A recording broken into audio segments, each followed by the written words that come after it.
이슈 토크입니다. 부산은 교통이 복잡하고 운전하기 힘든 도시로 악명이 높습니다.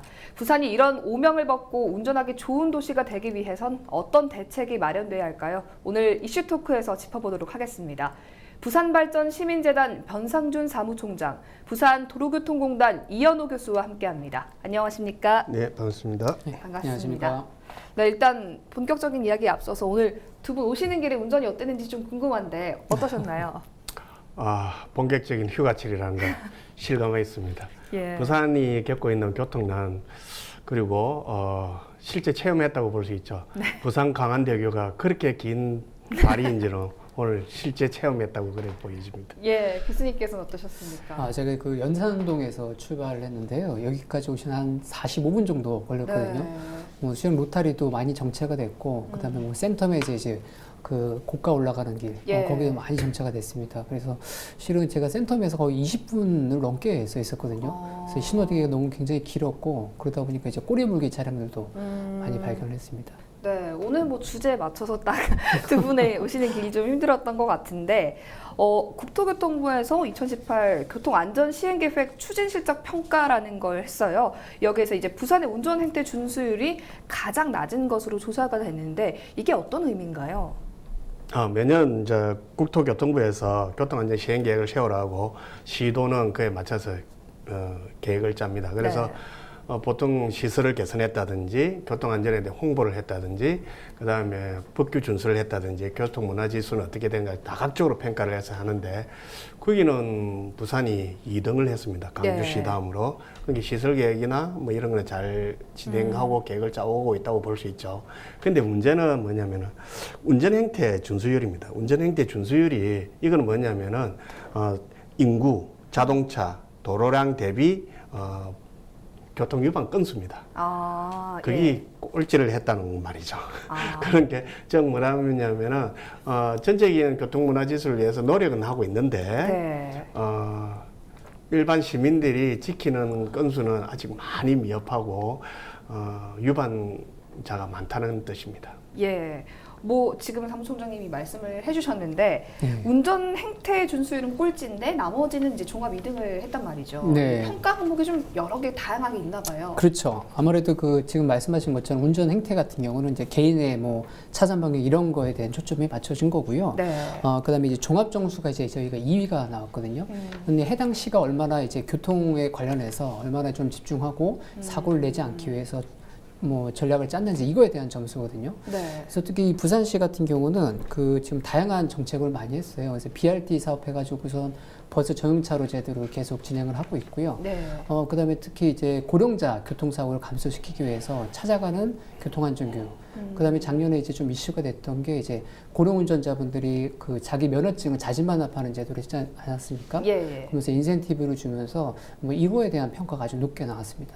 예. 그래서 실제로 이제 교통사고 사망률도 작년에 173명이었었거든요. 2017년도에. 예. 근데 2018년에는 139명으로 약 19% 정도가 감소가 됐고요. 특히 고령운전자 교통사고율은 전국에서 1위로 이제 감소율을 차지했습니다. 그래서 이런 부분이 아마 종합적으로 평가됐을 때 2위를 볼 수 있지 않았나 생각이 듭니다. 예. 뭐 정지선이나 신호를 지켜야 되는 이런 운전 행태 준수율이 낮다는 건 그만큼 이제 사고의 위험이 좀 더 높지 않나 이런 생각이 드는데요. 부산이 다른 시도에 비해서 좀 교통사고 발생 건수가 많은 편인가요? 이게 예전에 비해서 전국 단위에서 교통사고율이나 사망자 수는 감소하고 있습니다. 네. 그 추세에 인해서 부산시도 좀 감소하고 있고요. 그런데 이게 등수를 봐야 되지 않습니까? 예. 예를 들면 강력시도의 등수를 보면은 2017년대도 10위였습니다. 그런데 사망자 수는 한 4위 정도 됐었는데 예. 2018년도에서는 여전히 교통사고율은 10인데 사망자 수는 2위로 올라갑니다. 네. 물론 전체 사망자 수는 감소를 합니다. 그러니까 예.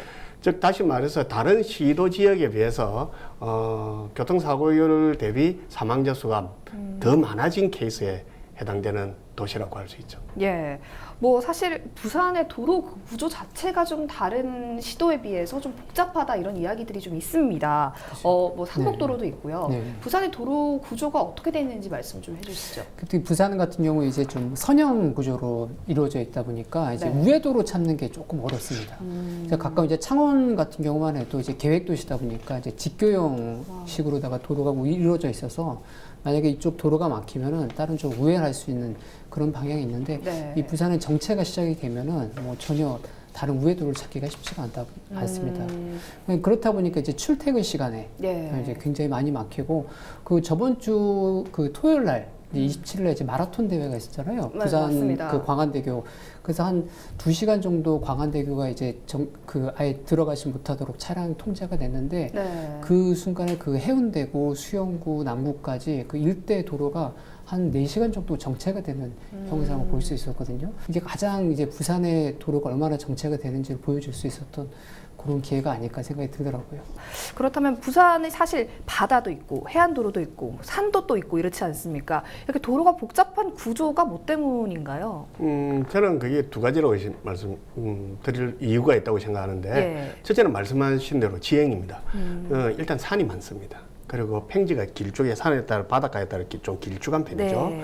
그러다 보니까 앞에는 산이고 앞에는 바다고 뒤에는 산이다 보니까 비정형적인 도로가 많습니다. 그러니까 창원처럼 예. 계획된 도시처럼 사각형으로 돼서 우회도로를 만들 수 있는 구조가 좀 안 되는 지형적인 한계가 있습니다.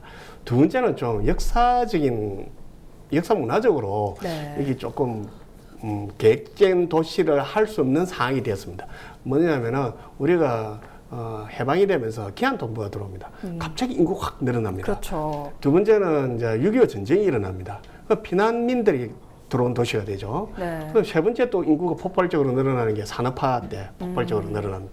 그러다 보니 이게 점진적으로 인구가 증가하다 이러면 도시계획을 조금 시간을 두고 만들어낼 수가 있었는데 네. 그게 안 되고 갑자기 인구가 증가하다 보니까 도시계획이 어떻게 계획적으로 할 수 있는 상황이 안 됐던 겁니다. 그러다 보니까 부산만의 특유한 도로가 있지 않습니까? 삼복도로. 그렇죠. 그러니까 산에 도로를 만들 수밖에 없는 구조가 되다 보니까 지형적인 한계가 있습니다. 이 교통을 체계적으로 할 수 있는 지형적 한계와 역사 문화적인 한계에 의해서 이 두 가지가 혼재되어 가지고 만들어진 교통 문화라고 할 수가 있습니다. 우스갯소리지만 부산에서 깜빡이를 켜면 뭐 타지사랑이다. 부산에서 운전하면은 뭐 전 세계 어디에서도 한다라는 말이 있는데 진짜로 좀 약간 롤러코스터를 타는 것 같은 느낌을 받기도 했고 너무 좀 운전 문화가 교통 문화가 좀 미숙한 게 아닌가 이런 생각을 사실 하기도 했거든요. 이런 부분에 대해서 이제 도로교통공단에서도 좀 고민이 많을 것 같은데 관련해서 맞습니다. 뭐 어떤 교육이나 캠페인이 진행이 되고 있나요? 일단 뭐 저희 공단에서 하는 주 업무가 뭐 취소되신 분이나 정지되신 분 또는 뭐 신호위반하신 분들 대상으로 이제 특별교통안전교육을 하고 있고요. 그다음에 운수업자 분들을 대상으로도 이제 매년 교육을 하고 있습니다.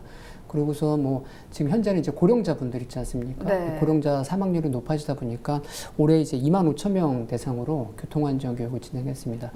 그리고 이제 우리 그 앵커분이 말씀하신 것처럼 그 방향지시등 이 점등이 네. 실은 부산시가 좀 안 좋은 거로 항상 평가가 되거든요. 예. 그래서 작년 2018년 저희가 1월 달에 그 정말로 부산인 방향지시 점등률이 얼마나 되는지 한번 확인을 한번 해봤었어요. 예.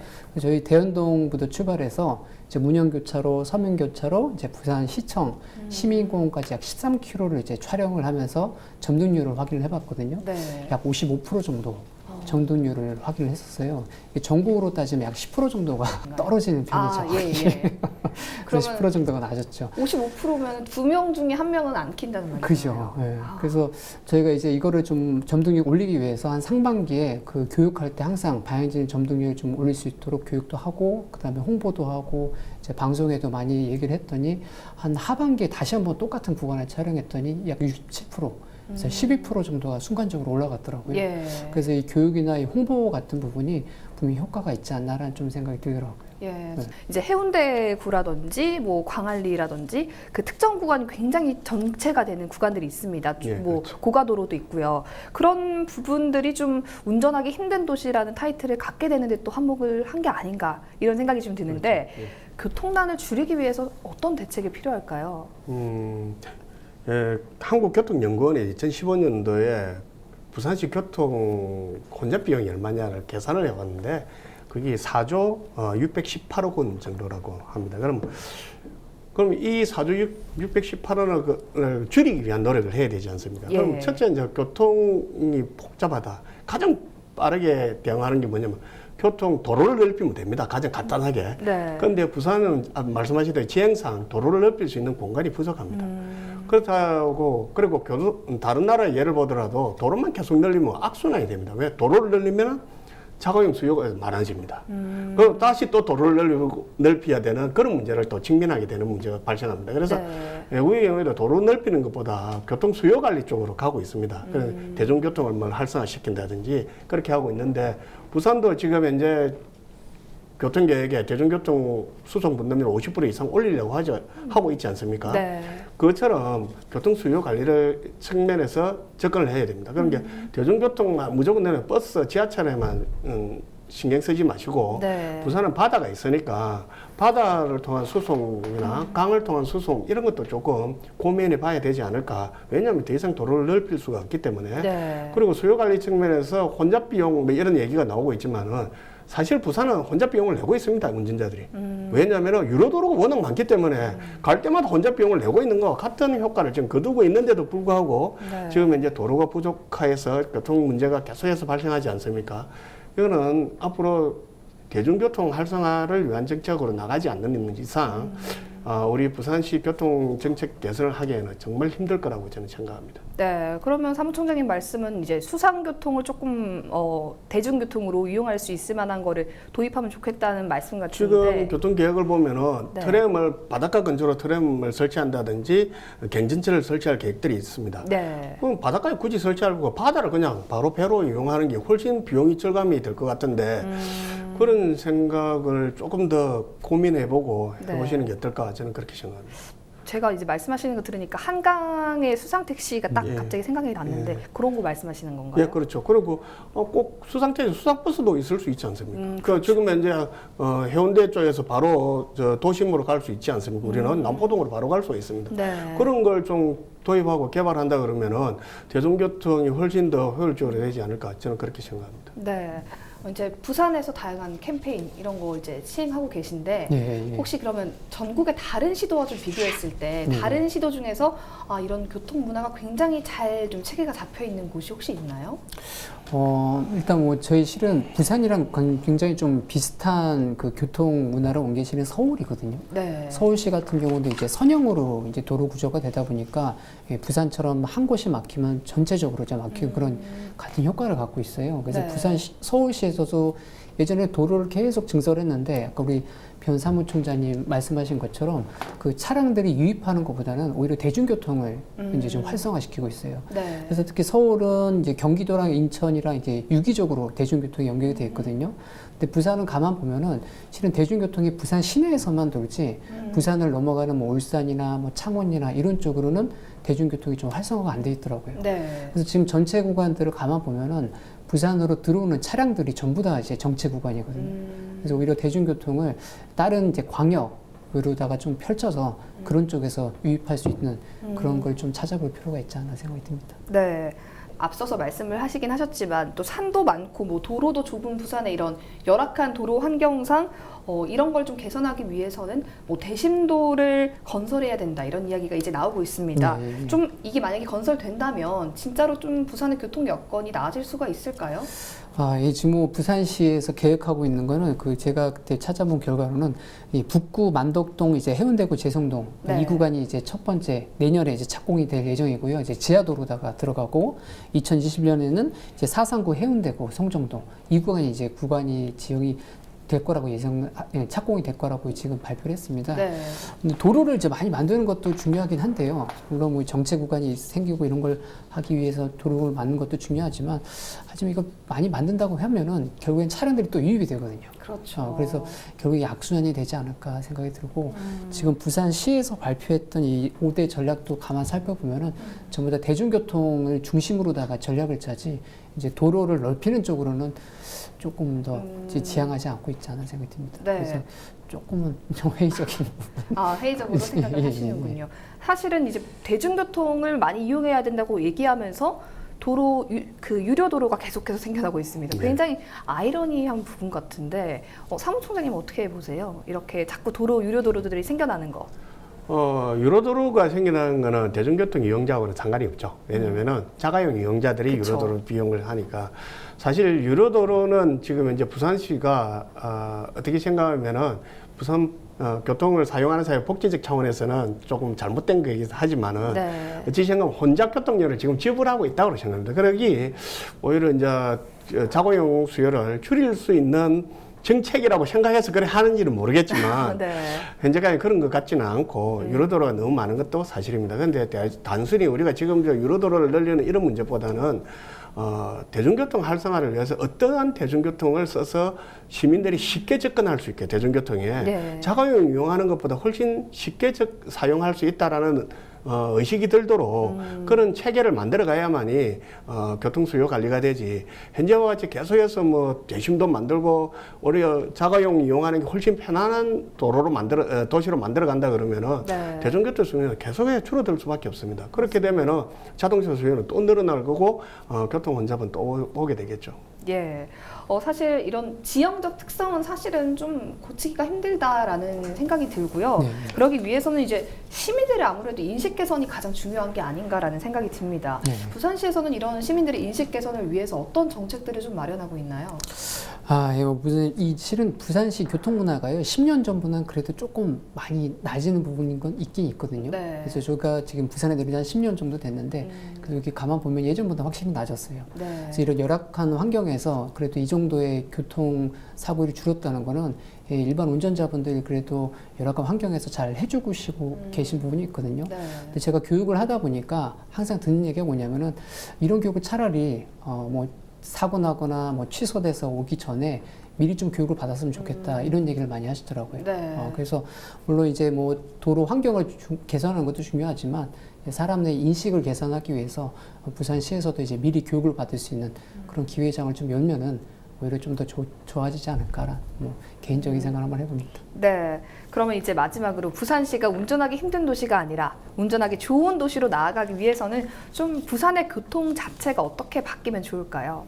지금 이제 앞서서 계속 말씀하다시피 지형적 한계에서 도로교통 이렇게 더 많이 개선하기는 획기적으로 개선하기는 상당히 힘든 상황입니다. 네. 그러면은 앞서 말씀드린 대로 교통 행태 위반하는 게 아직 부산 시민들이 많다라고 나오고 있죠. 전국적으로. 네.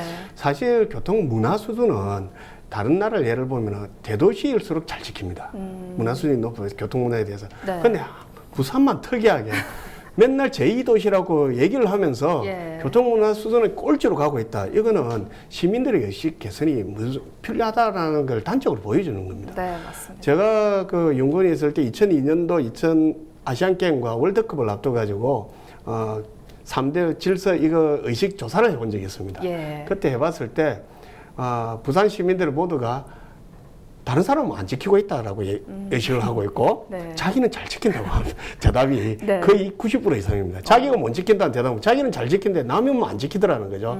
그래서 우리 부산의 교통문화가 어렵다라고 얘기를 하는데 그게 아니고 자기가 잘 지켜보자라는 생각을 이제는 바꿔야 되고 네. 그래서 2002년에 비해서 지금은 굉장히 많이 수준이 올랐다고 다른 지역에 오는 사람들이나 인사들이 얘기를 합니다. 네. 그 정도로 많이 좋아진 건 사실이지만 더 많이 좋아지도록 노력을 해야 된다고 생각합니다. 그렇게 해서는 저는 인식 개선 한 번에 되기는 힘듭니다.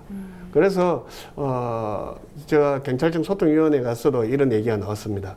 지금 이제 깜빡이라도 하나 지키자라는 게 나와서 지금 집중적으로 하고 있습니다. 네. 그러니까 이렇게 집중적으로 한번 하고 그게 지키지만 다른 또 중요한 거로 가지고 한번 하고 이렇게 한다 그러면 의식의 순서로 조금 더 개선되지 않을까, 시민의식이 네. 좀 높아지지 않을까 저는 그렇게 생각합니다. 교수님께서는 어떻게 보십니까? 예, 저도 뭐 사무총장님 말씀하신 거에 좀 많이 동감을 하고요. 네. 환경보다는 실은 운전자들의 인식 개선은 아주 중요한 부분이거든요. 그래서 대부분 교통안전교육을 받으실 때 이거는 뭐 정지되거나 취소되거나 뭐 사고가 나야지 받는 교육이라고 생각을 하세요. 근데 그렇지 않고 교통안전 교육은 실은 사전에 받는 거예요. 예. 그래서 사고 나기 전에 교통안전 교육을 받음으로 인해서 인식 개선을 좀 바꾸고, 그다음에 뭐 신호위반이나 뭐 중앙선처럼 하기 전에 이게 어떤 위험성이 있는지 사전에 이런 교육을 통해서 조금 더 나아갈 수 있는 방향을 좀 부산시에서도 좀 고민해 주시면 좋지 않을까라는 생각을 하고 있습니다. 네. 사실 이제 본격적인 여름 휴가 시즌입니다. 타 시에서 참 부산시를 많이 찾아올 텐데요. 부산에 와서 참 운전하기 힘든 곳이다. 부산 다시 오기 싫다. 이런 의식보다는 좀 운전하기 많이 좋아졌다. 이런 좋은 인식을 가지고 좀 돌아가셨으면 좋겠다라는 생각을 해봅니다. 그렇게 하기 위해서는 남 탓을 하기 전에 나부터 먼저 변해야겠죠. 네, 오늘 이슈 토크는 여기서 마치겠습니다. 두 분 함께 해주셔서 고맙습니다. 예, 감사합니다. 감사합니다.